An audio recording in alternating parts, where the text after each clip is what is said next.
Hey guys, welcome back to my channel CAK family vlogs. ఈరోజు నేను vegetable rice చేశాను. చూడండి నేను ఎలా చేశాను. ముందుగా నేను స్టవ్ మీద గిన్నె పెట్టుకున్నాను. ఆ గిన్నెలో కొద్దిగా ఆయిల్ పోసుకున్నాను. ఆయిల్ వేడెక్కాక దాంట్లో ఆనియన్స్ అండ్ గ్రీన్ చిల్లీస్ వేసి మంచిగా ఫ్రై చేసుకున్నాను. ఫ్రై చేసిన తర్వాత దాంట్లో గార్లిక్ జింజర్ పేస్ట్ వేసుకున్నాను. దాని తర్వాత నేను పక్కన సన్నగా తరుక్కున్న ఒక 4 వెరైటీస్ ఆఫ్ వెజిటేబుల్స్ పెట్టుకున్నాను. దాని తర్వాత దీంట్లో కొద్దిగా సాల్ట్ వేసి మూత పెట్టి మంచిగా మగ్గనిచ్చాను. ఈ మగ్గిన తర్వాత దీంట్లో సోయా సాస్ ఒక 3-4 డ్రాప్స్ని యాడ్ చేసుకున్నాను.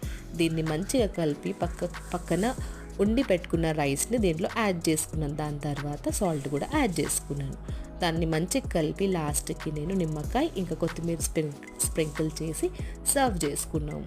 నా రెసిపీ మీకు నచ్చినట్లయితే లైక్ చేయండి, షేర్ చేయండి అండ్ సబ్స్క్రైబ్ కూడా చేయండి. Thank you for watching my video. Bye.